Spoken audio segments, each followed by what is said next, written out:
Good evening, everyone. I'm Dr. Rishima Ganiga, and it's a pleasure to welcome you all to another session of E-Gurukul Solving Clinical Dilemmas.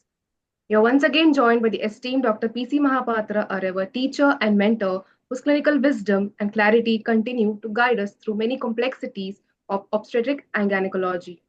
Today's topic, endometriosis, what's new, what's next, addresses an evolving challenge in women's health, and we look forward to gaining valuable insights from Dr. Mahapatra's vast experience.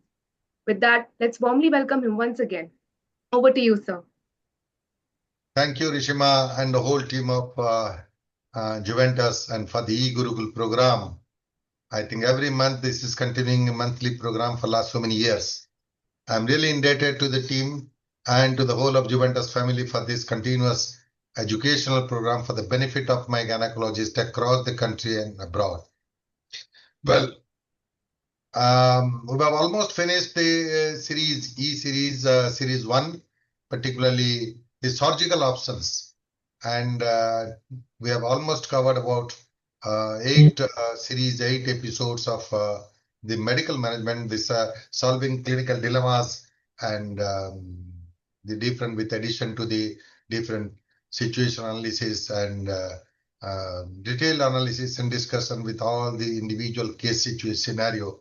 And today, again, is this month's E-Gurukul program, and the topic is already told. Rishima has already told you about a very common topic before the gynecologist and a very complex topic before the gynecologist and the researchers for that, because majority of the cases the cause is not known, the exact the management protocol are not very defined, and newer molecules and newer concepts is coming day by day for that.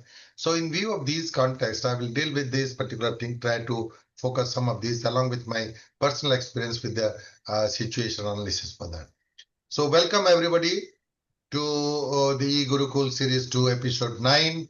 And my faculty, my teachers, my students, my grad students, my fellow Foxy Fellows across the country viewing this particular episode for that. And the topic endometriosis, what's new and what's next? I think science is growing and the conceptual changes, technological advances, and of course, the knowledge of the healthcare provider has been really a boon for development of the science. And that's why what was there about 10 years ago, the concept is completely changed for that. And we anticipate and we expect that there could be a sea change in the near future for that. The unsolved dilemmas which we are facing now and could be seen as a scientific perspective, which can be very rewarding for the patients for that. Now, regarding this endometriosis, I must say that in the series 1, we have also covered one topic of living endometriosis and living endometriosis, LIVING versus LEVING, and focused mainly on the surgical thing, because we are at that time the surgical options was the priority for that. So I've restricted my E-Gurukul program in that session, episode 7 of the series 1, and that is mainly on the surgical sessions for that. And today I think I will deal with the overall concept of what are the changes in endometriosis, and then focus attention mainly to medical management of endometriosis in this particular second series in the program of endometriosis. Now, any endometriosis topic, when I speak or given lecture for that also, this patient of mine, the real life situation, always the patient of mine face is always before me. It's a very remarkable and memorable case of mine, a very pathetic case of mine, which I have across, and this is the real life situation. A 38-year-old, history of progressive dysmenorrhea since menarche. Laparotomy was done at the age of 16 years for bilateral chocolate cyst of ovary. Relieved for 6 months only, taking analgesics off and on. Married at the age of 20 years. Investigated for infertility. Laparoscopic surgery done twice for persisting pain, ureteric stenting for ureteric stricture for 3 settings, persisting pain, infertility, and for that IUI 6 settings and IVF also 3 settings have been done. Tons and tons of medical management like progestogens, danazol, GnRH analog, Depo-Provera for years he was taking and presenting with severe pain and adenomyosis with chocolate cyst ovary right. And therefore, at the age of 38 years, after suffering for more than 2.5 decades, I think 18 years after marriage, she was vexed with this disease and she planned for laparoscopic hysterectomy for that. And by the time she adopted a girl child also. And when I put a scope, I didn't find anything. The whole anatomy was distorted. The pelvis was plastered. Not a single pelvic, I think, anatomy was being visualized. Neither the uterus nor the next anything. And therefore, the conversion to laparotomy was done. And after doing a laparotomy by extraperitoneal approach, I could do with much difficulty complete the procedure of hysterectomy with bilateral salpingo-oophorectomy when she was 36 years. And by that time, she was relieved of symptoms for 6 months post-operatively. Now, after that 6 months, she developed severe dysphagia with pain in right iliac fossa. On examination, endometriotic nodule in the vault and posterior fornix with cystic lump in the right fornix. Sonography revealed residual endometriotic cyst with evidence of vault endometriosis, not relieved with medical management from pathy to pathy, from Tirupati to Pashupati, and from Babas to Mamas. Attempted suicides twice, rescued, decided for surgery with colorectal surgeon. Then excision of the cyst and electrosigmoid lesions and ureteric stenting, dissection and stenting was done. Along with my surgical friend, colostomy was done. And the closure of the colostomy after 3 months, the surgeon friend told that I will do it in my department. And after 3 months, after colostomy, the colostomy done, she unfortunately died on 4th post-op day due to blood transfusion reaction. It is a shock to me, and it's really, I was very depressed with that. And I thought I'm an unlucky gynecologist. She's an unlucky patient, and she's born with pain and died with pain. Right from the menarche, she was with pain, and with the treatment also, she was with pain and died with pain. Where is science? Science fails. So therefore, endometriosis and women's health is a tragedy to the women and a challenge to the gynecologist till date. So therefore, let me discuss something aspect about the endometriosis, what's new and what's next for that. So there are plenty of evidences. When you find literature, the full literature is full with evidences for that, and numerous innovative surgeons and all that, and the medical management, surgical management, combined management, lot of people have an experience for that. And we all till today are striving for finding out excellence in endometriosis for that. But the basic facts of endometriosis, it's an enigmatic disease. It's a disease of coping with pain, coping with infertility, coping with the gynecologist, coping with the family, but still remains as a disease of theories. It is a frustrating to patients and challenge to the gynecologist. There are improved diagnostic tools available. Now, apart from the invasive testing of a laparoscopy, which was considered as a gold standard, now the imaging science has developed to a considerable extent. The man and machine, the sonography, the 3D scan, and the MRI has really improved the diagnostic armamentarium and almost abandoned the diagnostic laparoscopy as a gold standard for that. It could be a therapeutic gold standard, but imaging science and improved diagnostic tools like imaging science, 3D and MRI has come up in a big way because of the newer methodology of dynamic ultrasound with the new machines, ultrasound machines equipped with artificial intelligence for that. It's a multimodal approach in treatment, and from radical to conservative depending on the profile of the patients, and from research to practice, there are a lot of pitfalls. So endometriosis, there are some scientific thoughts, a disease. The disease is scientific thoughts. Is endometriosis a local or a whole body disease? But once upon a time, when we were students, we were considered the pelvic disease, and pelvic disease mainly attributed to different theories of the implantation, another theory for that, coelomic metaplasia, or a combined theory for that. But now, the whole body disease in a distant place, extra pelvic endometriosis, not only in the pelvis, but in the lungs, in the brain, and in the distant sites also endometriosis has been located for that. So each endometriosis is a local or a whole body disease. Is it an inflammatory disease? Because the inflammatory process, inflammatory pointers could be found out here, and that could give rise to pains and progress of the disease for that. Is it an inflammatory disease? Is it an autoimmune disease? Because this is also attributable for that autoimmune disease for that. And is it an endocrine disease? Because endocrine relationship with the estrogens and progesterone has a very great role for that, because it's limited to the reproductive period of life for that. And pregnancy improves the situation, so that if hyperestrogenism deteriorates the situation for that. So is it an endocrine disease? Is it a pre-malignant condition? I know, as far as science says, that it's not a pre-malignant condition. It's absolutely a benign disease, but a propensity of growth that is there. Because of that, people are thinking that it is a malignancy, but it's not a malignancy, it's a pre-malignancy. It's a tendency of growth for that. Now, the pathogenesis, the hypothesis abound, but facts are minimal for that. These are the main pathogenesis. There are two main thing in the one is an initiation process. There should be an endometrial implant on particular site, and then the progression of that, the progression and invasion of that site.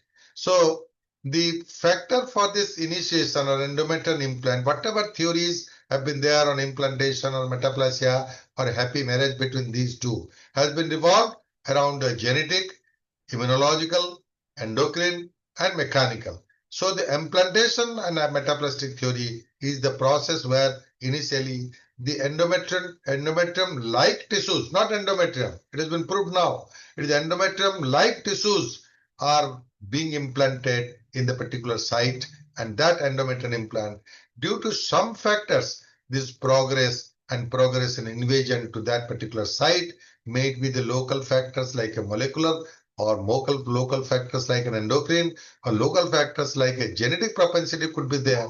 The progression and invasion occurs, and apart from it, it is impact particular the distant sites. The explanation is that the lymphatic or blood spread is suggested to be one of the etiopathogenetic finding for the endometric implants in the distant sites. Now, still there are some unanswered questions. All women do not have endometriosis, though almost all of them do have retrograde menstruation. So, although we accept Samson's theory of implantation, all this not applicable, particularly this cannot be ruled out completely as if the only theory is there. Second, severe disease develops in some women but not in others. The severity of the disease is also variable from one patient to another. Disparity between extent of the disease and severity of the symptoms.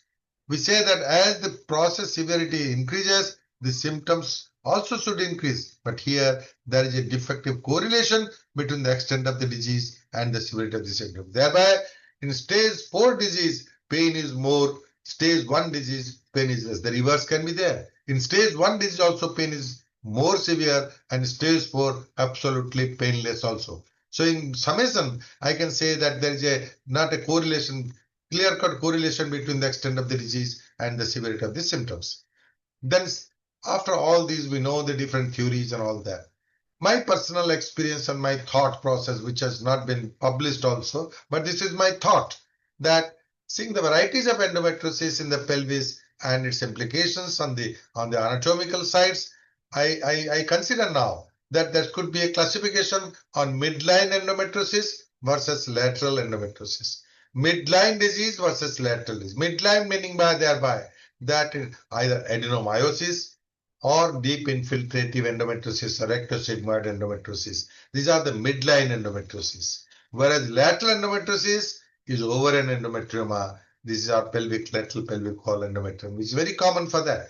Now, this I consider that this is a new hypothesis which is there for that, because the prognosis is also very different. The manifestations are also different. If you consider the lateral endometriosis, even the large chocolate cyst of ovaries, where the midline uterus is normal anatomy and all that, the prognosis as far as the pain relief, as far as the fertility augmentation is much better with the lateral endometriosis for that. And as regards the midline endometriosis, there is a difference between the ethnicity for that. We in Indians are more cases we find adenomyosis than the cases of deep infiltrative endometriosis. Even if in midline endometriosis, a rectosigmoid endometriosis could be found, but deep infiltrative endometriosis, particularly involving in giving rise to stricture of the rectum, is very rare in our in country like India, but it's more common there in Western countries for that. Although the rectosigmoid endometriosis, we very often found it for that, the prognosis is much worse than the lateral disease in terms of pain relief, in terms of fertility potential for that also. And therefore, adenomyosis is a big problem for fertility specialists for that. If the uterus size is normal and ovarian disease is there, it is much wiser and the prognosis is much better as far as the infertility is concerned than when the reverse occurs, when the uterus is enlarged. I think adenomyosis, or particularly the generalized adenomyosis, is there. The chances of fertility is much more remote than in the lateral endometriosis. Now, progression of malignancy has become a question mark for that, but in our experience, I will just let you know about when I deal with the situation analysis. Rarely we find this progression of malignancy for that. Usually, the endometrioid malignancy, which is seen, endometrioid malignancy can be seen from the beginning, from the ovarian malignancy for that. But a benign endometriotic cyst developing into a malignancy, endometrial malignancy, is usually very rare for that, although there are a couple of cases which I can say that I can share with you. Apart from it, the genetic and immune function could possibly explain the fallacies of all these. Now, genesis of endometriosis, the implant and initiation of progression, which I have already clarified. Beginning, I say that initially when we were students, we thought, and our teachers were teaching us, that it is a endometrium outside the lining of uterine cavity. But it's not that. It's always the endometrium outside the lining. But this utopic endometrium versus ectopic endometrium are completely different. They are not similar for that. In terms of the growth, in terms of endocrine stimulation, in terms of receptors, these are completely different for that. And therefore, we have now, all books are referring, it is not endometrium, endometrium-like tissue outside the endometrial cavity is endometriosis for that. Now, second important thing comes survival of detached endometrial cells, whether the dead cells or there is a life in between, so that after implantation, they will sustain to grow. Attachment to an invasion of peritoneal surface is another factor when we believe in Sampson's endometrial implantation theory, endometrial cell proliferation, how it occurs, along with that the neovascularization and increased aromatase or E2 activity in utopic endometrium. There are a lot of receptors. Studies has been proved that this utopic endometrium are completely different receptors from the ectopic and the uterine endometrium for that. Now, spectrum of presentations. The spectrum of presentations also varies in individual to individual, and surface endometriosis could be one, where it is less than 5 millimeter penetration. When it is more than 5 millimeter depth below the peritoneal layer, it is called a deep infiltrative endometriosis. Then it comes as a pelvic adhesions, jellies. Adenomyosis can be differentiated into either a generalized adenomyosis or a diffuse endometriosis or a localized, which is called a adenomyoma. And this is usually confused with the myoma, where the 3D sonography can clearly distinguish this. And earlier we are using the MRI because the junctional zone is the differentiating factor between adenomyoma and the myoma. This is really necessary when we are planning for a myomectomy. We are planning for a myomectomy, and while incising, you find that it is a case of adenomyoma instead of a myoma for that. So before surgery, it should be completely diagnosed that it is adenomyoma, not a myoma for that. Ovarian endometrioma again could be variable. It could be bilateral, it could be unilateral, variable size and configuration could be there for that. And of course, a rectosigmoid in the various aspects for that involving the DIE.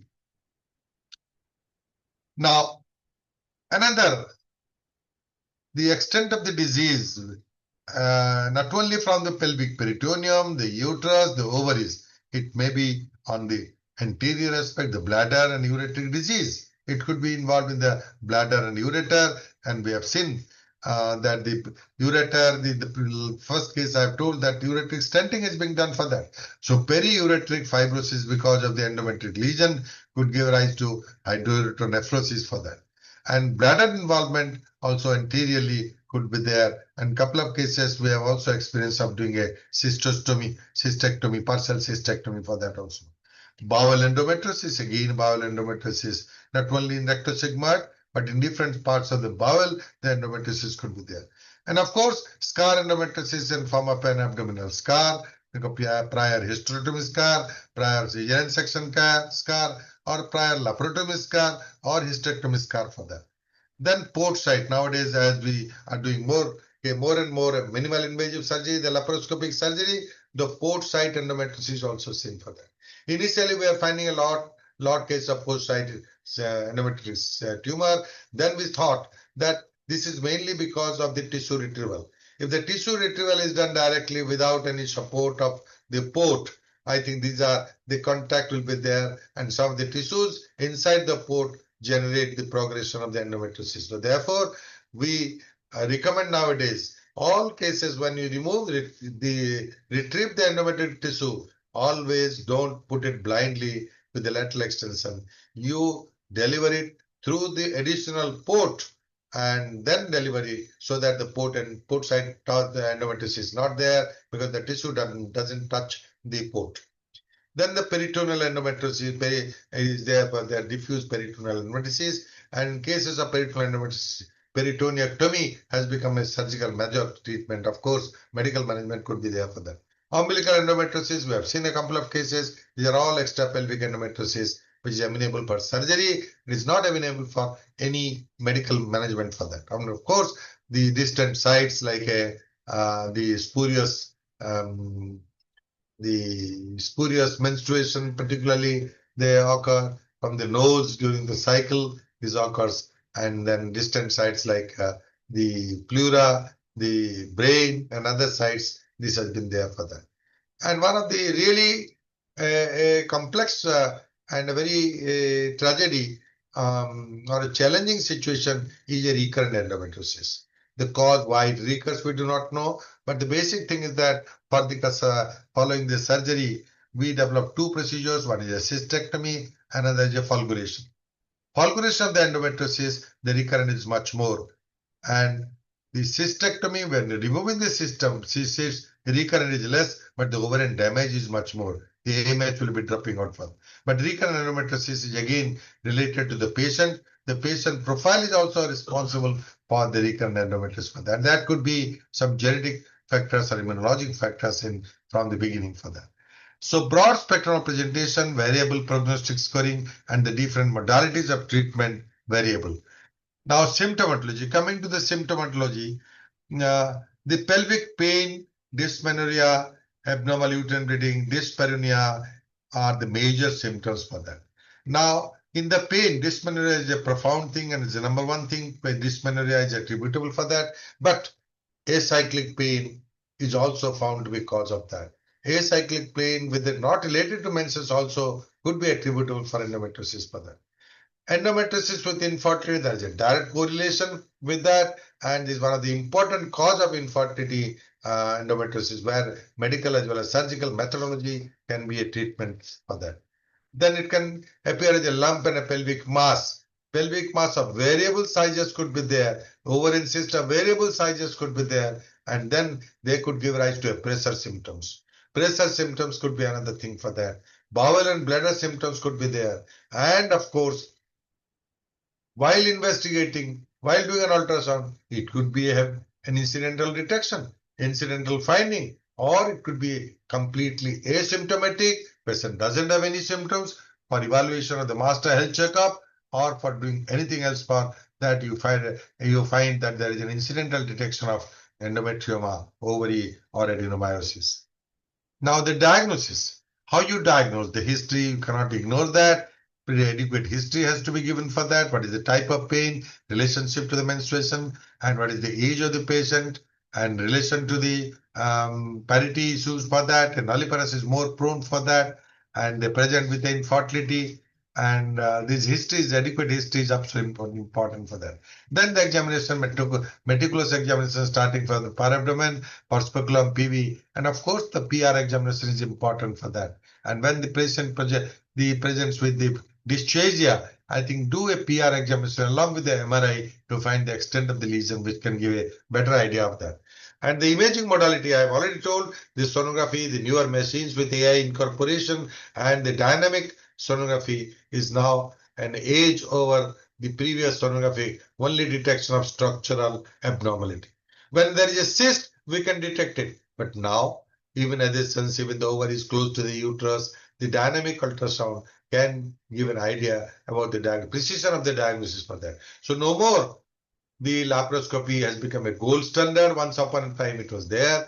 It is a gold standard for the diagnosis. Now it is a gold standard for therapy, but there are some other non-invasive methods, better methods which is there, like sonography, which is there. And of course the color Doppler, CT, MRI. MRI earlier was there. Adenomyoma could be differentiated by adjunctional zone for that with the myoma, and this is more accurate, particularly the extent of the lesion can also be depicted by MRI. Now, therefore, in endoscopy, laparoscopy has become a gold standard in diagnosis earlier. Now it is the gold standard in therapy. Let's not say that it's a gold standard therapy, but when it is not known, we cannot find by the non-invasive test, then you put a laparoscopy to find out the extent of the lesion. Now, doing a hysteroscopy, there could be a very scanty literature about the diagnosis of the endometriosis. But clinicians, all of you must be doing a hysteroscopy in a case of infertility, and you find there are some hysteroscopic pointers of the endometriosis. What are those? Hysteroscopic pointers. When you do a hysteroscopy, you find the longitudinal lines in the fundus, which is significant of adenomyosis for that. And the two ostium pointing backwards and downwards are more in favor of endometriosis. Normally, it is in the lateral aspect and the sides, but it's pointing backwards and downwards, and this suggests that there could be endometriosis for that. And now people have a lot of researches going on regarding the non-invasive biomarkers for that. By blood estimation, from the blood, some of the markers could be found out. From the saliva, the markers could be found out for that. And therefore, the endometriosis could be diagnosed. And the genomic and metabolomic markers are now in the process of research, which can be contributed to the diagnostic armamentarium. Now, histopathology is confirmatory for that, but this histopathology, there could be some variation and pitfalls in the histopathology for that. Initially, the surgically or clinically, we find that there is a clear chiclet cyst for that, but histopathology came as a hemorrhagic ovary, hemorrhagic cyst of the ovary, the opinion gives for that. And that erroneous variation could be there for that, but confirmation of the diagnosis mainly by histopathology.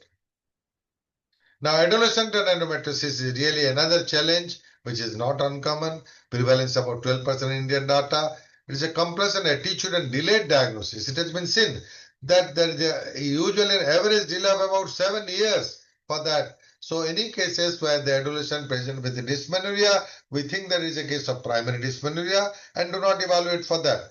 And give that some of this spasmodic and all that. We consider that this is a normal thing, and we have a complacent attitude for this, and therefore it is a delayed diagnosis in that. And now the sonography can be much better employed for that, because the only problem in adolescent sonography that we cannot do a transvaginal sonography, but still the abdominal sonography with the newer machines, we can avoid many of the pitfalls which was there earlier for that. And laparoscopy should be a restricted use, not for the diagnosis of endometriosis. In adolescent girl, you put a scope for that. Don't put it. And future fertility issues are there in endometriosis according to the degrees. The recurrence is again a issue for that. We have seen recurrences of endometriotic surgery, lesion after doing a primary surgery. And therefore, the recurrence could be there. And other rare causes could be found out in adolescent endometriosis. Particularly, the commonest confusing is the dormant cyst of the ovary for that also. And one of the rare cases where the dysmenorrhea is profound is non-communicating horn, non-communicating uterine horn, where the functioning horn is there, it secretes, and there is no way out that the menstrual blood comes out for that. That goes out for a hemihematometra, and then subsequently it may come out to be hematosalpinx and the ovarian endometriosis on that particular site for that. So non-functioning, non-communicating, functioning uterine horn, again a possibility in adolescent where it is not relieved with the normal medical management for that. Now, another theory by the experienced hands that divided, classify ovarian endometriosis into these three types of extra-ovarian versus intra-ovarian, type 1 versus type 2 for that. Majority of these 98% of the cases of so-called ovarian endometriosis are in fact extra-ovarian.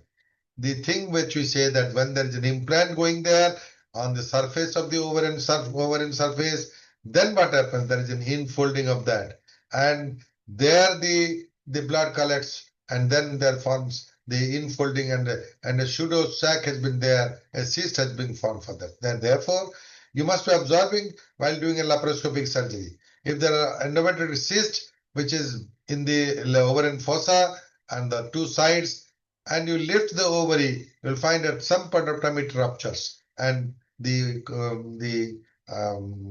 altered blood, the chocolate color contents come out for that. This signifies that this is the point where it was infolding for that, and that point is mainly an extra ovarian origin for that. And that cyst develops after infolding. It's not an intra-ovarian. Inside the ovary, there could be about 5 to 10% of the cases where the endometrial cyst is there. You could completely enucleate that particular thing.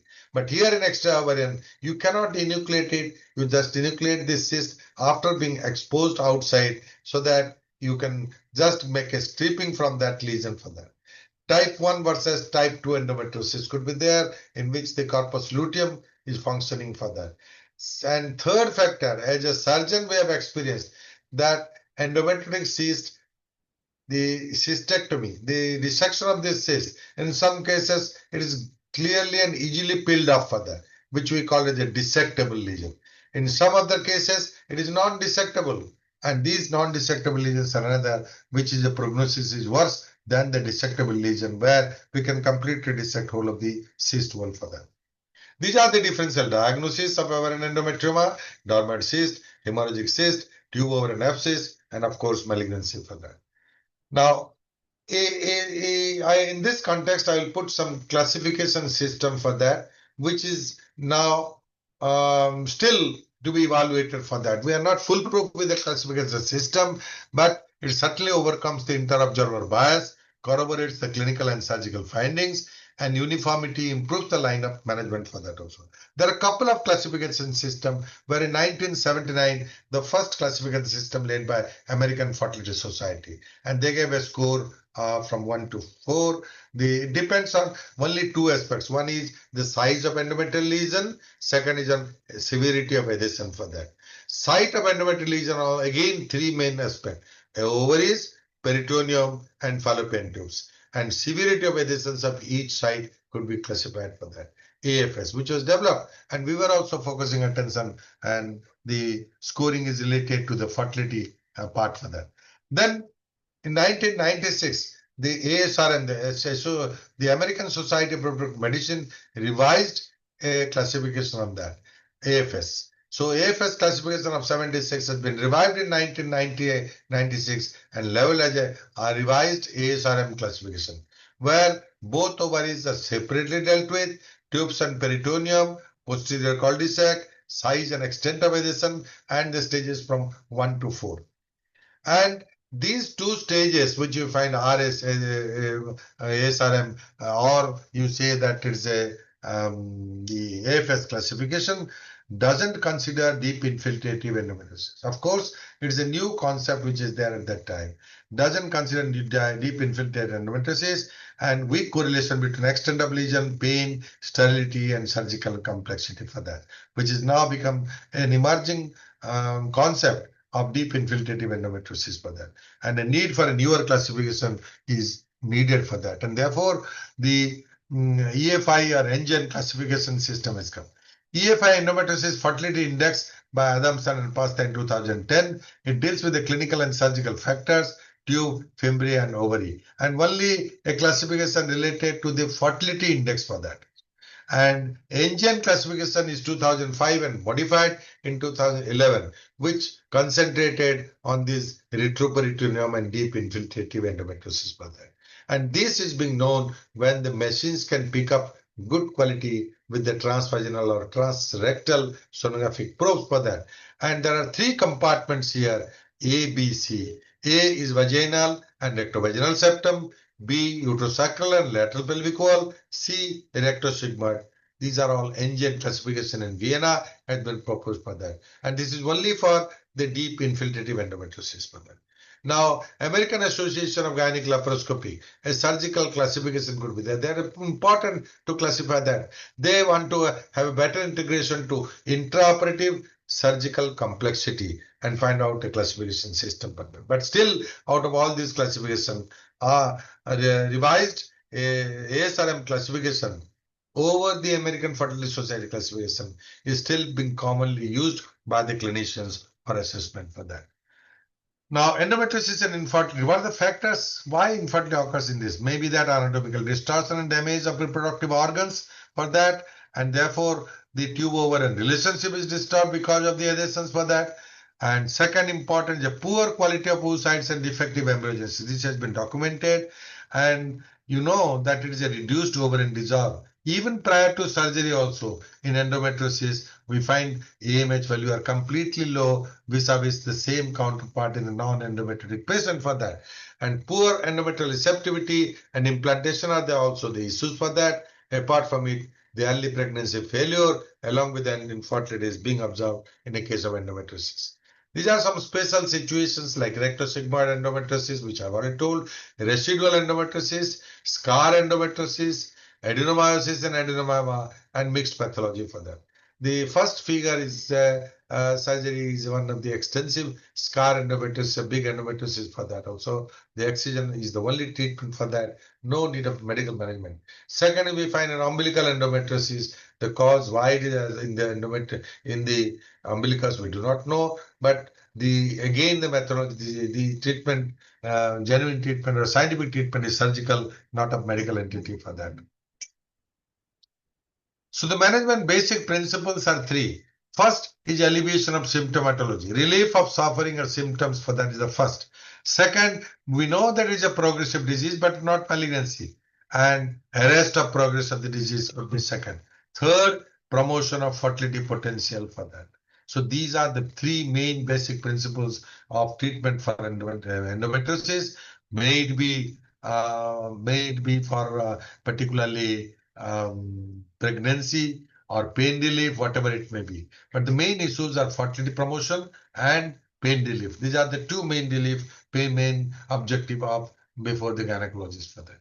So the general protocol of management, a thorough clinical evaluation, age, fertility status, symptomatology, severity of the disease, and a pre-treatment counseling has to be done for that because there is a chance that there could be recurrence. You should be pre-treatment counseling for that also.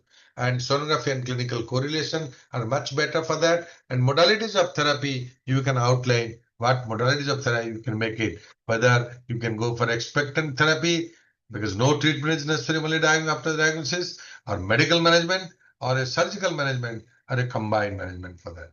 So today in my this episode, I will focus more on medical management because almost I have covered the surgical management of endometriosis in my episode 1, series 1 session, this endometriosis on surgical management options, tips and tricks. Today, I will more importance to be given on medical management and what are the new molecules or medical management drug which is there for that. There are some advantages, many advantages of medical management because we know that endometrial surgery is not an easy surgery for that. It needs a high degree, a high level of skill, surgical skill for dealing with the endometriosis, and therefore the medical management is much more preferable and suitable for that also. And what are the rationale for the medical treatment? Is a disease confined to reproductive age. Menopause, there is an improvement of symptomatology. Pregnancy is a beneficial effect.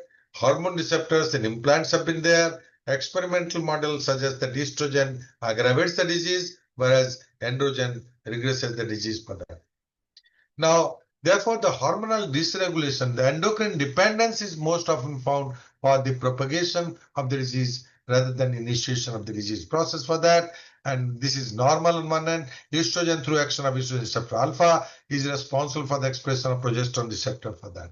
And endometriosis, what happens? There is a estrogen dominance and a reversal. The cell proliferation occurs, inflammation occurs, angiogenesis occurs, and therefore the disease progresses for that.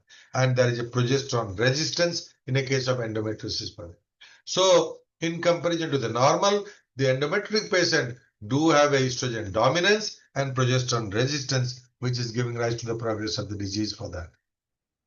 So the pathogenesis of endometriosis, therefore, the increased estradiol and prostaglandin increased production, giving rise to increased inflammation, and progesterone resistance, giving rise to decreased resistance. These ultimately results in the implantation sites of endometriosis for them.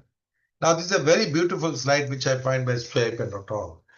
We thought that all the treatment modality, the medical management, whatever is there for the last so many decades, we are targeting on reproduction and reproductive hormones, mainly on the ectopic endometrium.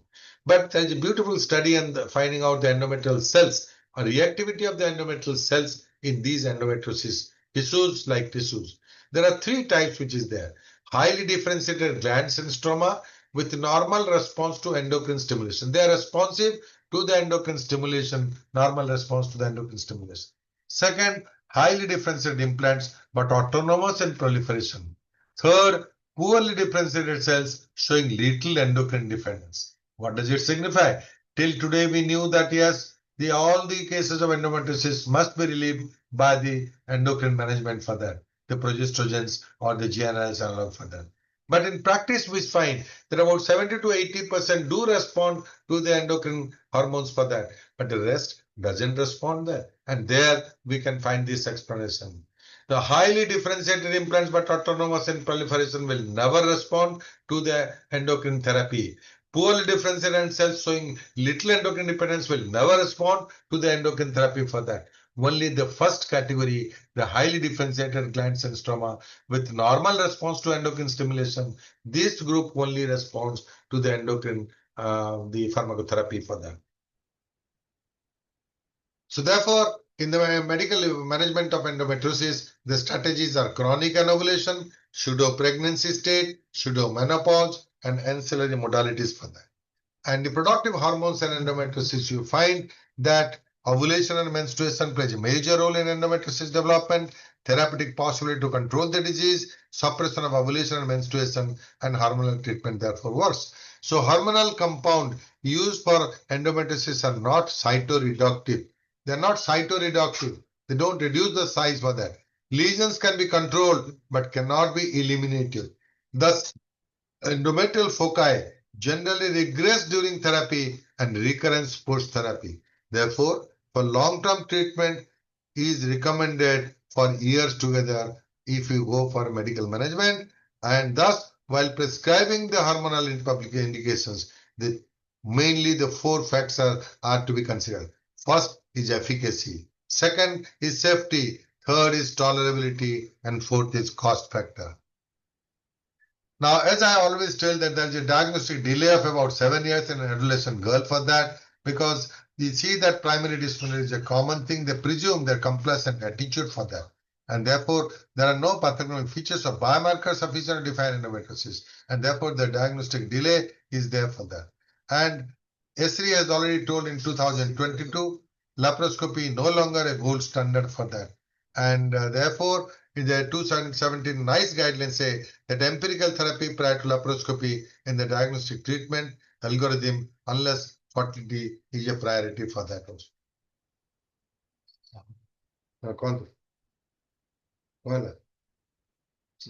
Hello. Hello.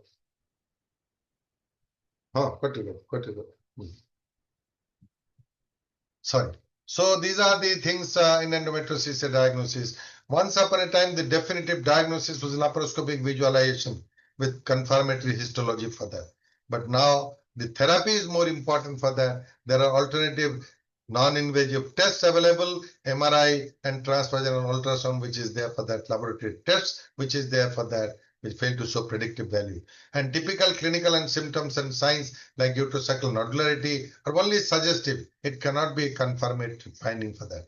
So the current imaging technology, along with the laparoscopy and final with the histopathology, could be a cornerstone in definitive diagnosis for that. But there is a shift from surgical to medical, the surgical to invasive to non-invasive methodology for diagnosis of endometriosis for that. But certainly for therapy, I think laparoscopy could be a gold standard for that now changed. Now, we know that commonly the pain symptoms in endometriosis could be there, and majority of the cases, 77% could be in dysmenorrhea. But along with that, the non-menstrual pelvic pain in 34%, dyspareunia in 23%, and of course, the premenstrual pain and bowel bladder dysfunction could be there for that also.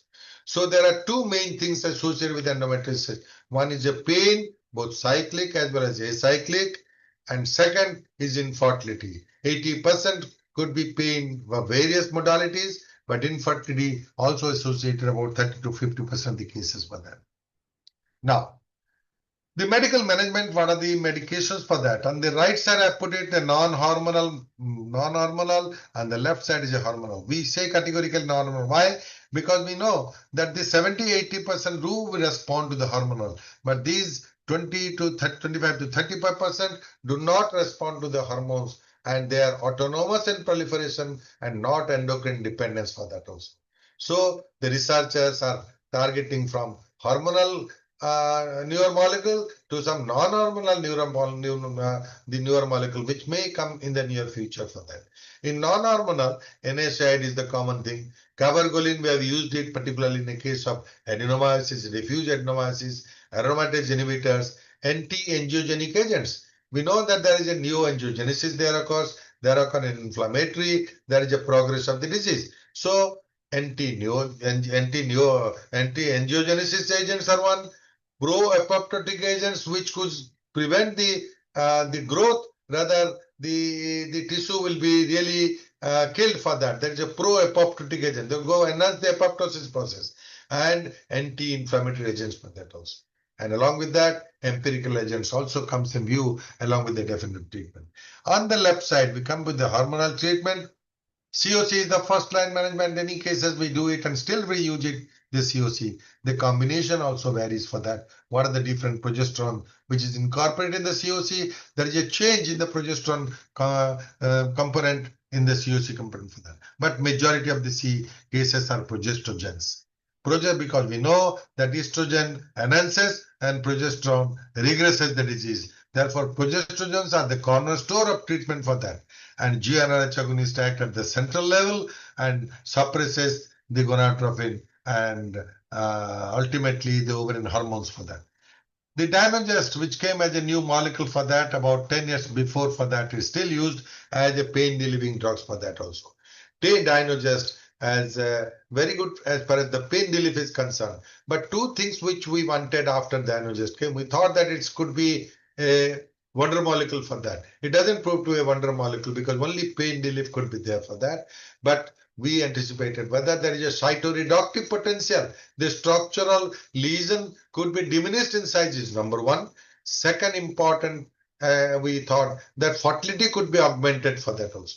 If the fertility could be augmented and cytoreductive potential is there, then we would have considered that this is a case of the wonder molecule for that. And therefore, the researchers are trying to find out newer molecules which is much better in these two aspects for that. And therefore, GnRH antagonist has become till date. There is a lot of research for the last couple of years or even 1.5 decades before this GnRH antagonist come. And now it is fortunately available for the last 6 to 8 months in countries like India by the DCGI approval, and GnRH antagonist has been used by the gynecologist. And we do not know whether it can replace the other drug for that. After the use, after the results, we can see that it's a wonder molecule or it's a normal molecule as Dynogest for that. Now COC, I told that is commonly used various combination. The estrogenic component is a type at doses. Doses is minimal dose about 30 microgram in estrogenic. But the progesterogenic component has a drastic change from third to fourth generation shifted from that.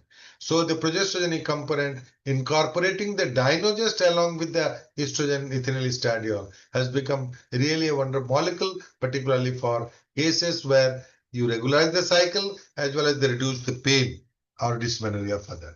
So the progestogens, the type, the mechanism of action, the dosage and duration, benefits and risks, the complete spectrum of progestrogens are there, starting from dihydrogesterone, medroxyprogesterone, DMPA, Mirena, and Dynogest for that. So now dihydrogesterone has become a boom now, being used in recurrent pregnancy loss and other things for that.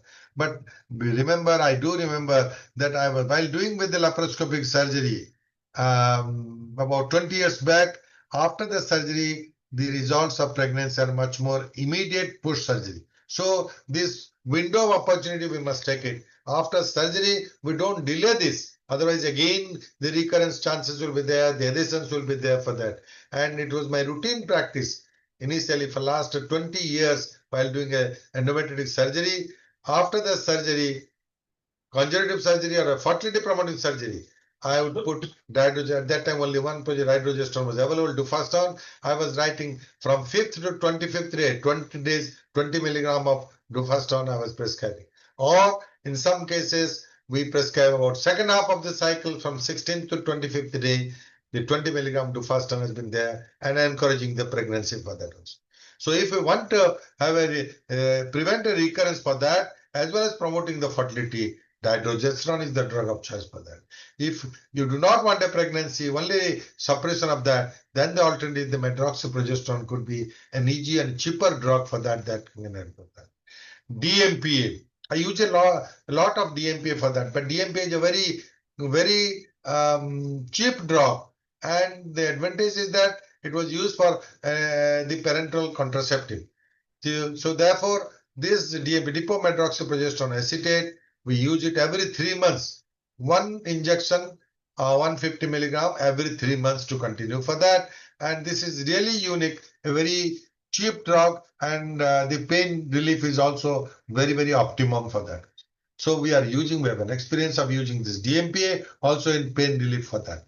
And Mirena, of course, it is more important when there is a pain and the patient's age is not enough for hysterectomy. And this is an adenomyosis, diffuse adenomyosis. I think Mirena can be an option for that also, and better option for that. And many of the patients do respond well to the Mirena. And Dynogest, now thought to be a wonder molecule, which has come up for the last 1.5 decades. People have used this Dynogest. And the pain relief, there is no point, no debate about the pain relief for that. The debate is about the cytoreductive potential. The debate is about the fertility augmentation for that also. So we have got plenty of drugs, molecules available targeted for pain relief, and fewer molecules available for fertility augmentation. And therefore, we have to choose these one among which is much better than the other in the therapy of the spectrum of pain relief. GnRH agonist, which is not a new drug, it's a very usual drug. The mechanism of action we know that is given at the central level. Preparation, the depot preparation of 3.75 or longer 11.5 is also available for that. But the main problem of the use of the GnRH agonist for a longer period, for more than three injections of 3.75 depot, will definitely give rise to reduced bone mineral density. Along with that, the flossing spells and all discomfort, the joint pains and all that. And these are some of the limitations of GnRH agonists for that, and head-back therapy can be given. But the efficacy is that is really unique. It can be very effective for pain relief. Second important aspect is that the cytoreductive potential. The cytoreductive potential could be very well done, and adjunct to the surgery. Preoperative, I usually give a GnRH agonist and then do a surgery 6 weeks after that, so that the cystectomy can be very well done easily. We can peel up the tissues very easily. The space is generated, the bleeding is less, and it could be a very good surgery. Surgical quality is much better if you use a preoperative GnRH analog for that. So the limitations of current therapy, the major limiting factor of the currently available drugs are their adverse effects and the ability of the patient to tolerate them, dissatisfaction amongst patients regarding the effectiveness of the therapies, the impact of the condition on their lives for that. These are some of the adverse events and tolerability for medical treatment of endometriosis. A long list starting with the COCs, with progestrogens, with Mirena, with GnRH agonist plus Adbac, Danazol, aromatase inhibitors for that. Now, gone are the days, we have already sent the Danazol to the graveyard for that. Aromatase inhibitors are not very good for accepting a long-term use. It is not for that effective for that. So the progestins, the Mirena, the LNG-IUS, GnRH agonist, and GnRH agonist plus Adbac could be there for that. But you see the adverse events observed with all these is really a concern, so that we are finding the more efficacious drug with the least adverse effects for that, and therefore we are finding for that. And now we have got some drugs available known as the elagolix for that. Now coming to the medical management, the current concept, future thought, what the rationality, what the scope, molecule and limitation. Let us have a brief analysis in detail about it for that.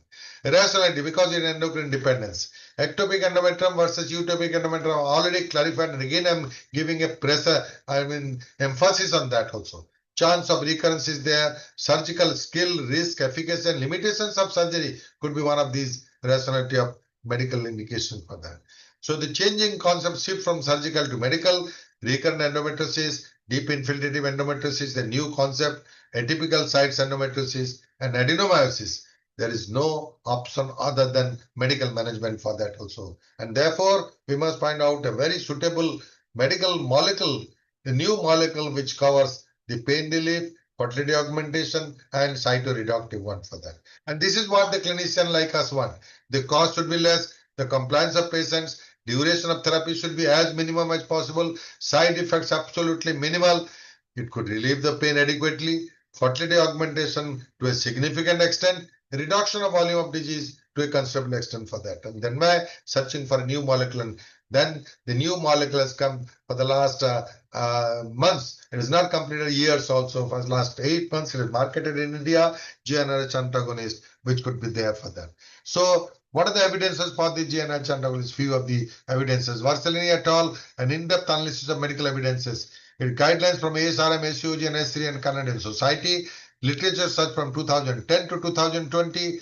4,732 manuscripts on results of medical therapy. 73 articles selected. Emerged the concept of progesterone resistance and finding out alternate options, that is GnRH antagonist for that. So the unmet need, the first line medical therapy, OCPs and progestrogens, effective in 2/3 of women in relieving symptoms. Limited long-term efficacy.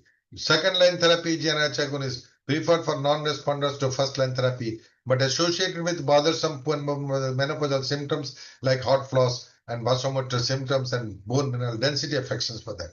And long-term efficacy has become a big question mark for that. Surgery has its own limitations because skill recurrence complications could be there for that. And therefore, the need of the hour, a molecule, a long-term, oral, low cost, with maximizing efficacy in terms of pain relief, as well as fertility augmentation and minimizing side effects. And the GnRH antagonist could possibly solve all these issues for that. And therefore, the endocrinological concept of GnRH antagonist, the Barberry threshold hypothesis was there. Ideal solution lowering E2 level enough to induce amenorrhea and treat symptoms while maintaining sufficient levels to mitigate severe side effects like menopausal symptoms and BND. So partial suppression is the major thing, advantages for this elagolix. E2 estrogen suppression up to 30 to 60 picogram per ml range is optimal. Compromise between efficacy, tolerance and safety for that. And this oral GnRH antagonist is the ideal new option, are oral short-acting treatments for endometriosis to the pain for that. And that got a rapid suppression of LH and FSH, and gonadotropin suppression leads to dose-dependent decrease, that is in between 30 to 60 picogram for that also. So the ideal new option, competitive blockage of GnRH receptor, dose-dependent suppression of FSH and LH production, inhibit secretion of ovarian steroid hormones for that. So main advantages of GnRH antagonist, immediate gonadotropin suppression but no flare of effect. Dose-dependent estrogen suppression from partial suppression at low doses to almost full suppression at high doses, and rapid reversibility and recovery of hormone secretion after stopping the treatment, possibility of individual dose tailoring to balance efficacy and safety for that. It's expected steroid levels under GnRH agonist was comparison between GnRH antagonist. So full suppression occurs with GnRH agonist, but partial suppression occurs with GnRH antagonist. But in high doses with GnRH antagonist, full suppression can be there for that also. So out of all the GnRH antagonists, the availability in market is about elagolix. There are 4 GnRH antagonists which is under research and trial, out of which the elagolix, relugolix, linjagolix, and ASP1707 for that.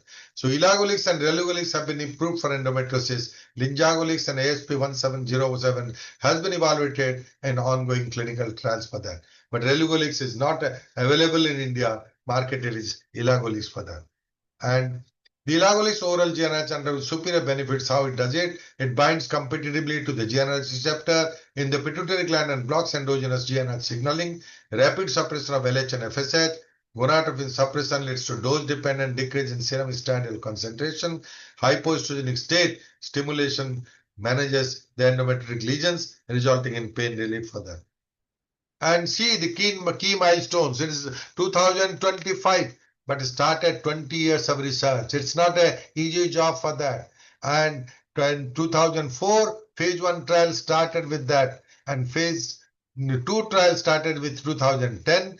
2018 approved by US FDA for use in endometriosis. But 2020 US FDA approved it for uterine fibroids. But 2024 it is approved by DCGI, and then it is being available for use in India, country like India for that.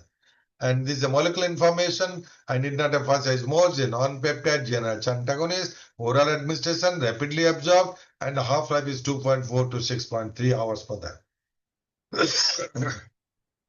So Barbieri suggested that estrogen threshold hypothesis, the optimal goal of medical therapy. Again, I must say that estradiol less than 20 picogram per ml usually causes lesions to regress, and a concentration greater than 60 picogram usually supports lesions for growth. So it is between 30 to 60 picogram per ml. A partial suppression could be an ideal compromise for that. And there are EM1 and EM2 studies, the ILARIS 1 and ILARIS 2 studies there. ILARIS 1 studies is that 150 milligram once daily for 24 months, and the ILARIS 2 studies that 200 milligram twice daily for 6 months for that. In one, we get a partial suppression. In others, we get a complete suppression for that also. But in country like India, once this is recommended, you gynecologists can find out some of the newer innovations for that. And jugaad is a normal phenomena in Indian sentiments for that. You can have a jugaad and you can modify the dose treatment for that also. Instead of 150, you can give 300. Initially, you can give for 1 month the higher doses, and then gradually tailoring up for that, which is not recommended by these researchers for that also. And that could be solving the solution for that. And therefore, elagolix 150 milligram and 200 milligram both are available, and recommendation is 150 milligram OD for 24 months, 200 milligram BD for up to 6 months for that.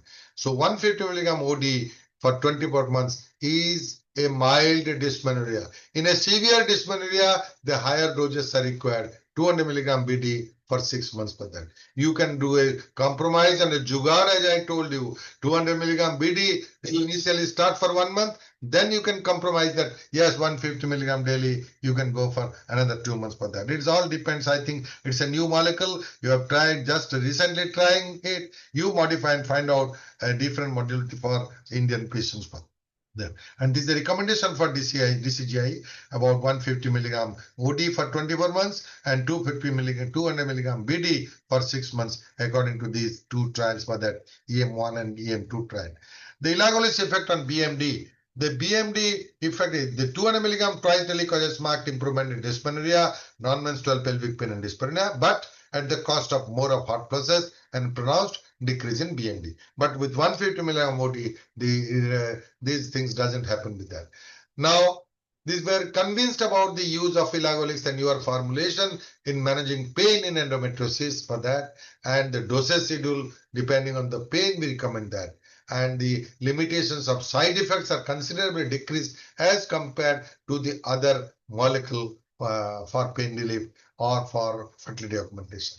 Now, elagolix nowadays we find extended indications and future prospects also there. The landmark studies and elagolix extension studies, ELARIS 3 and ELARIS 4, ELARIS associated with heavy menstrual bleeding, associated with the fibroid, Sutan fibroid of UF1 and UF2 studies for that. And these are the studies which are an extended indication for fibroid as well as for the heavy menstrual bleeding for that.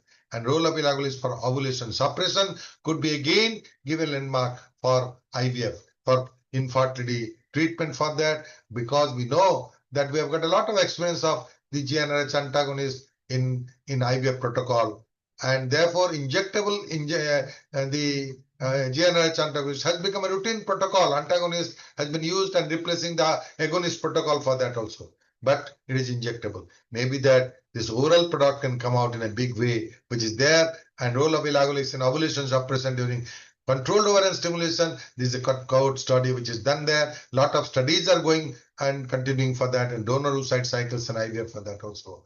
And therefore, the role of elagolix endometriosis, beyond endometriosis, elagolix has got a very important role. More so in a cases undergoing IVF, patients with endometriosis, this is a choice, this is a drug of choice for that, is elagolix for that. And these are upcoming trial, which is there, the pre-IVF treatment is GnRH agonist in women with endometriosis and all that. So these are upcoming trial, which is then, I hope in future, this will be proved, and not only in endometriosis, but in myoma, in abnormal uterine bleeding, and in a case of IVF, needing IVF treatment for controlled ovarian stimulation. This could be another one step ahead of the concept.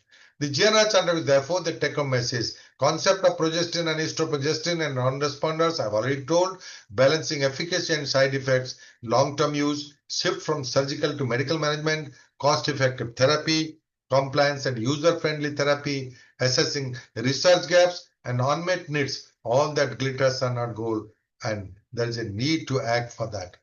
So the last part, as I saw, that is a solving clinical dilemmas. The situation analysis, I will just give a brief few situations, real life situations, and discuss about that. Problem 1, 16 years old girl, regular cycle with the progressive dysmenorrhea, off and on, and taking analgesics.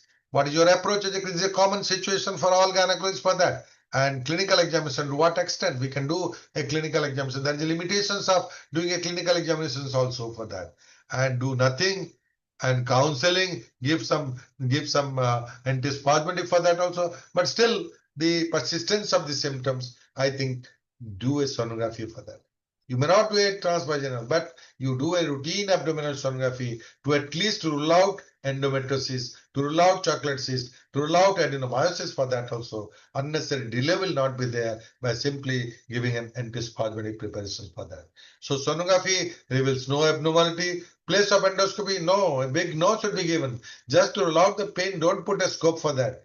And the treatment analgesics and antispasmodics, role of hormones could be given for that. In second half of the cycle, the progestrogens could be given for that, but no surgical treatment is necessary if the sonography pointers are not there for that. So therefore, the message, dysmenorrhea is a common presentation in adolescents, needs special investigation and treatment if associated with menorrhagia. Sonographic pointers usually relieved with analgesics and antispasmodics. Counseling of the adolescent and parents are important, and follow-up is necessary for that. Problem 2, 18 years progressive dysmenorrhea, unmarried again, sonographic evidence of endometrial cyst, right, of 4 centimeter diameter. Uterus is normal in contour and dimensions for that. And what's your plan?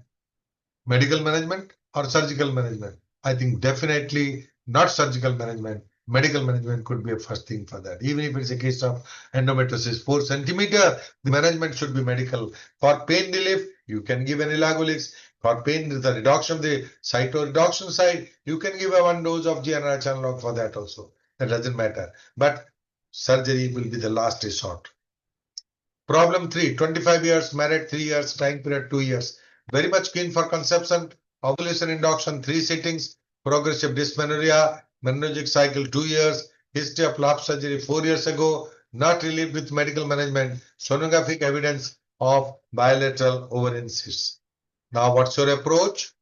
Sonographic scanning. We do again an evaluation of the sonography with color Doppler analysis for that also, and find out what are the other possibilities. You exclude the other differential diagnosis for that, and any other investigations, you do it with that, and sonographic evaluation and the treatment modality, whether it's a medical management or a surgical management, you decide about it and all that. If it is a surgical, whether laparotomy or laparoscopy, you do it for that. That's important. Now, in a case of this, like this, particularly for infertility associated with the pain, tremendous pain abdomen with sonographic evidence of this, I think the surgical management could be a priority for that. Although there are debates nowadays between fertility specialists, IVF specialists, IVF should be primary, and then the surgery should be there for that. I will prefer the surgical aspect. The planning should be done. We can know a detailed tube over and relationship should be maintained for that, but taking precaution of not damaging the healthy ovarian tissues for that. A good precision surgery is essential. Then immediately after the surgery, I think you don't waste for that. The waiting period should be least for that, because immediately after surgery, chances of conception could be more. You just subject the patient with the dydrogesterone or the ovulation induction and IUI immediately for that, and then pending IVF for that. So place of operative, the laparoscopy finding, before that, we find that these are bilateral cysts around 6 to 8 centimeter, and we have given the GNRH analog for that. And good primary surgery has to be done, and tubo fertility promoting surgery has to be learned by the endoscopic surgeon, and this could be a promising result. Within a spontaneous, I think there could be a normal spontaneous pregnancy for that. So there are two main aspects for that. Certainly the pain relief could be there, and in addition to that, you expect the fertility promotion for that. Say isolysis, rectosegment separation, cystectomy, need for suturing, special surgical techniques, any special power, precision power for that, and therefore measures to prevent adhesions. We have got a lot of adhesion prevention material, but a good piece of surgery with least with a good hemostasis is the main thing for intraoperative management for that. So recurrent endometriosis is not uncommon. Spectrum is variable. Presentation is different. Sonography is invaluable as a diagnostic modality. Lap surgery is the gold standard therapy. Meticulous surgical techniques is a key to success. Adhesion barrier, evidence yet to be resolved, and future fertility is a big question mark for that. But still we can say that if they do a good piece of surgery, particularly fertility promoting surgery, with or without, I think combined with the IUI or with the ovulation induction, you get a baby for that. A message could be given. 26 years primary infertility, 3.5 years, normal cycle, normal male factor, DHL normal hysteroscopy findings, laparoscopy, uterus, tubes, ovaries, UV space, normal with surface endometric lesion in uterocycle and posterior for broad ligament, no adhesions, tubes are patent, and you advocate a concurrent therapy for that. Usually this is a minimal endometriosis, and therefore you see that these are all jellies and minimal surface endometriosis, superficial lesions for that. But you do a good tube ovarian relationship maintenance, and then fulguration of the lesions for that to arrest the progress of the disease. That's enough for that. In the same sitting of diagnosis, you can do a minimal surgery and expect a good fertility potential augmentation. So minimal endometrial fertility impact is very good. Treatment versus noted evidence is lacking, but concurrent therapy, arrest of progress of the disease is evidence-based for that. Para 1, 30 years, second infertility 5 years, severe dysmenorrhea, sonographic evidence of endometriotic cyst, 10 centimeter on one side, unilateral. Treatment modality, again laparotomy versus no laparotomy, only laparoscopy. Because I say laparoscopy is a gold standard for therapy. Ultrasound is a gold standard for diagnosis for that. And therefore, on finding out uterus is bulky, UV space normal, left ovarian tube absolutely normal. These are rare presentations, are varied in endometriosis, that in one thing you find that the left ovarian tube is absolutely normal, but right ovary there is a formation, right ovary chocolate cyst of 10 to 12 with dilated right tube, hydrosalpinx forming a mass, tube mass for that also. Now here the options are two. The surgical options are two. Either we do a visualization of right adnexal lesion and do a good cystectomy with fulguration and preservation of the tube and ovary with the normal anatomy for that. The second option could be there because the other side ovary and tube are normal. You can do a unilateral adnexectomy so that the patient is relieved of symptoms completely, and fertility augmentation could be there with the normal ovarian tube. And that's I have seen in many cases the results are much more better for that. So cysto unilateral salping oophorectomy, I did it, and I find the messages. So atypical presentation variable spectrum in endometriosis is common. Unilateral disease may be seen. Unilateral adnexectomy improves fertility. Lap surgery is the gold standard for that. 32 years, female, primary infertility 10 years, laparotomy for chocolate cyst at the age of cyst ovary 8 years back, laparoscopic surgery twice 6 years and 4 years back. Persistent severe pain and infertility. On examination, there are few scars like laparotomy, PV uterus size not restricted, left fornix tender, cystic lump, 10 centimeter, posterior fornix tender nodule for that. This is an unlucky patient. I'm an unlucky gynecologist. Repeated surgical attempt for that also, but still recurrence is there. And what next? Measures to reduce the symptoms, measures to improve the fertility, conservative versus medical therapy, medical versus conservative surgical therapy for that also. I think that we mainly in this particular case, the medical management could be a priority for that. Either and divide whether living endometriosis or living with endometriosis for that. LEVING versus LIVING. Problem 7. 38 years female known case of endometriosis, lap surgery 10 years back, para one living son LSCS 8 years ago, and with menorrhagic cycle and severe dysmenorrhea, not keen for conception. She has got one baby, 38 years, sonographic evidence of adenomyosis uterus with normal ovaries.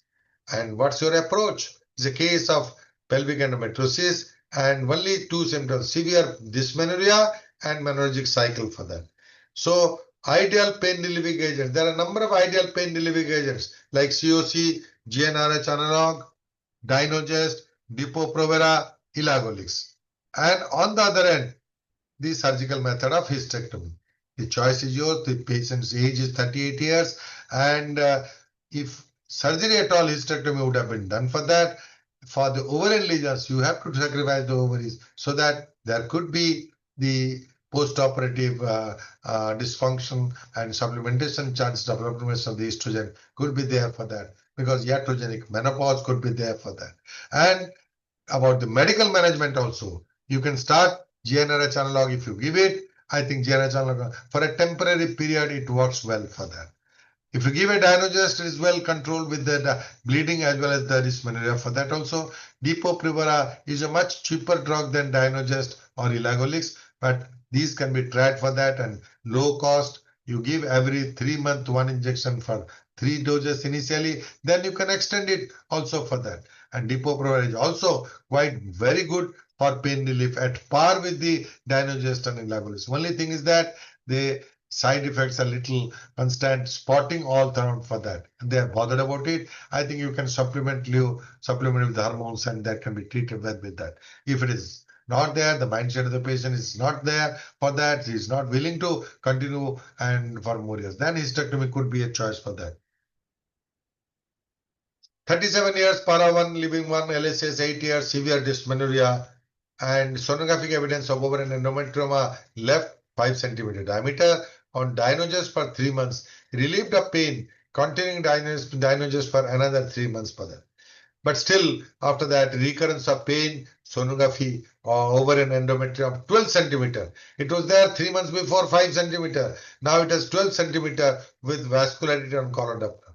And therefore, even at the age of 37, with this finding, I think medical management is not at all advisable for that. And here, the laparotomy was done.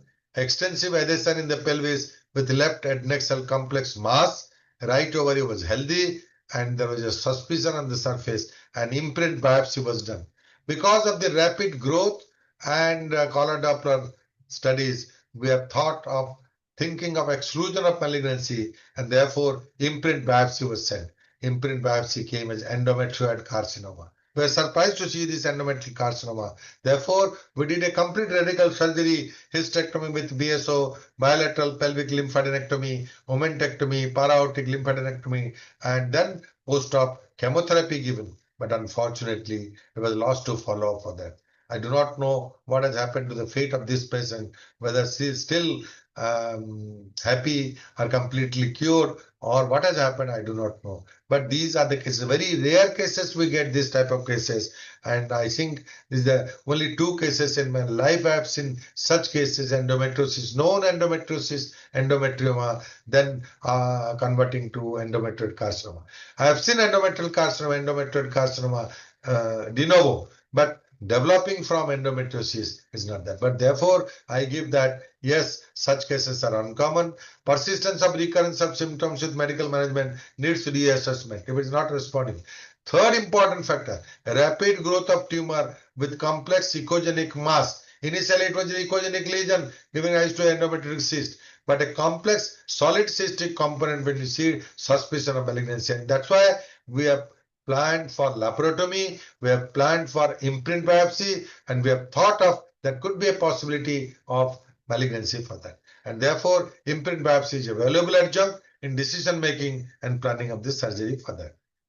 Is another case, 36 years, para 2, living 2, first LACS, second spontaneous vaginal delivery, severe dysmenorrhea and menorrhagic cycle, not responding to medication, sonographic evidence of adenomyosis with endometrial hyperplasia. Endometrium was proliferative and biopsy, not keen for hysterectomy. Then Mirena was inserted. The Mirena IUCD was inserted, LNG IUCD was inserted, and he was symptom free since last 3 years for that.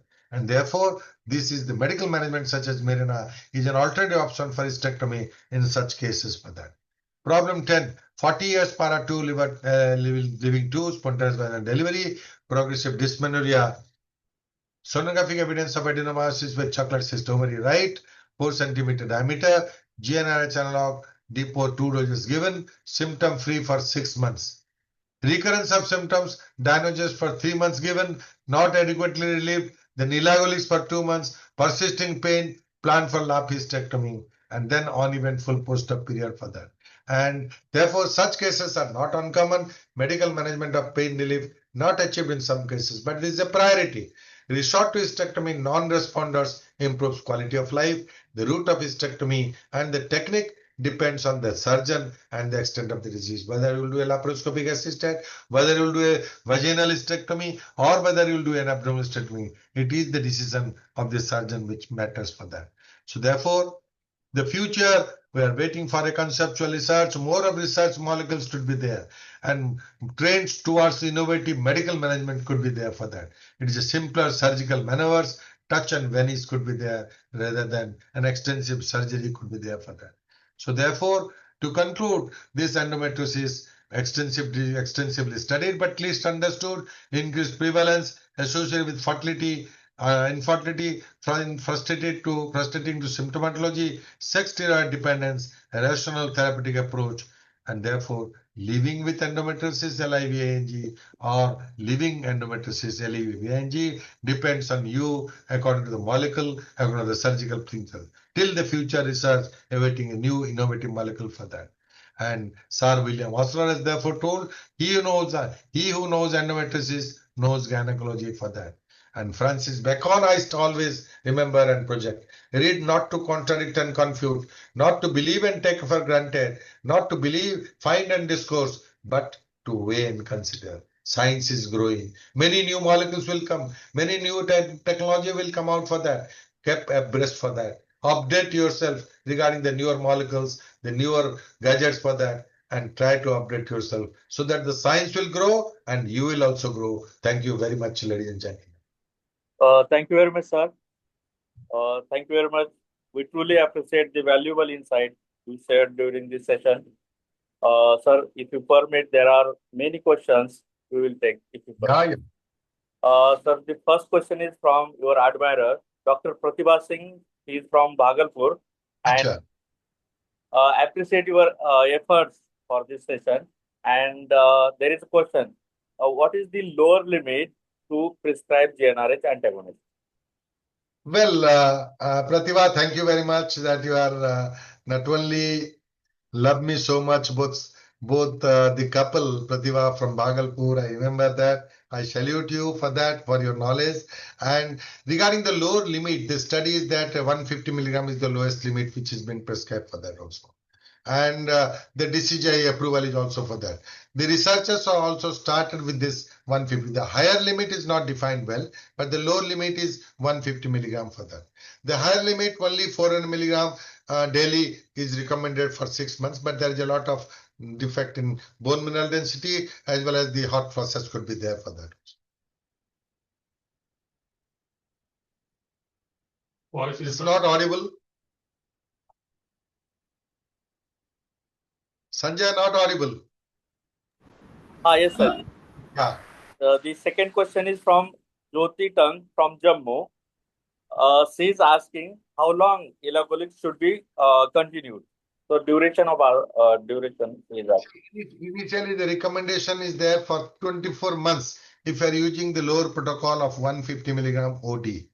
And if you are giving a higher dose for 200 milligram twice daily for 6 months for that. But as you use and all that, then only you can see what are the limitations, whether you find a side effects or not, whether you can discontinue or even long-term use for that also. The same thing happened when Dynogest came. The Dynogest, when it came initially, it was advised for 3 months.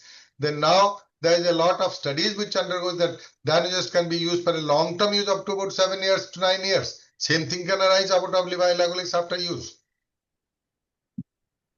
Yes, sir. The next question is from Dr. Lalit Bora from Sivsagar. He is asking your personal experience with elagolix. Means, is this the best therapy till date for endometriosis? Yeah. I will give a personal experience for that also, elagolix. I've used it for the last 7 months, and it is too premature to say that it's a wonder molecule. I cannot say that it's a wonder molecule for that. There are many drugs. I've already told what are the molecules which is there for pain relief for that. So out of all this medical management, pain relief could be there with satisfaction with the Dynogest, with elagolix, and with the GnRH analog for that.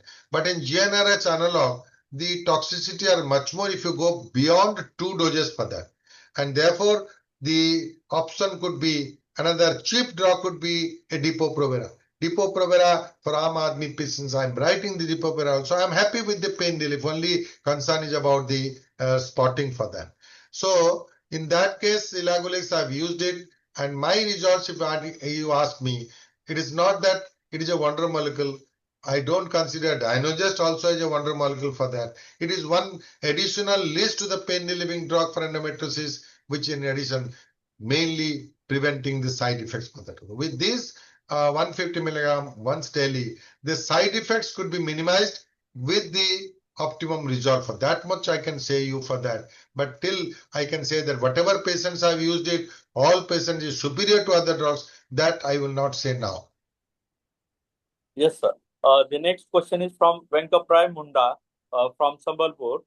He's asking, is there any other way to treat endometriosis apart from GnRH agonist, antagonist? He's asking other ways. I've already clarified that the science tells that 70% or 80% of the cases are endocrine dependent. But the rest do not respond to that also. And therefore, the researchers are mainly attempted on anti-angiogenesis, pro-apoptotic, and anti-inflammatory agents. And these three, till date, there is a research going on where the efficacy is not being proven for that also. So this comes, then it could be done for that. Yes, sir. The next question is from Indranil. He is from Purulia. He's asking recent advances in management of endometriosis apart from elagolix. Is there anything happening? Well, recent advances, there are newer innovations for that. Mainly, as I told, non-hormonal methods for that. There is under research for that also. Sufficient research has already been done on the endocrine part for that. The non-endocrine part, there is a lot of research which has come out for that. Is one aspect. And I always dream as a laparoscopic surgeon, I always dream of a endometriosis sprinkling powder. So in a case when grade 4 endometriosis is there, it's very difficult to operate for that. With one port only, the main port is you see with the camera, with the second port, sprinkle the endometrium powder, and after 3 months, the endometriosis powder will kill the endometric lesion and whole normal tissue will be there. And after 3 months, you'll find completely normal uterus, ovaries, and tubes will be there. This is a thing which I dream of, but maybe that in future one could find out endometriosis. Touch and vanish. You touch and there will vanish further. Yes, sir. And finally, Dr. Sanjay Ray from Bhubaneswar, he appreciates your efforts and the demonstration, the case demonstrations, and thanks for the elaborate session. Thank you, Sanjay, and all that, and thank you, Team Juventus, for being with me and for the last 2 hours for that. Thank you very much. Thank you. Thank you, sir. Support, can we stop the recordings?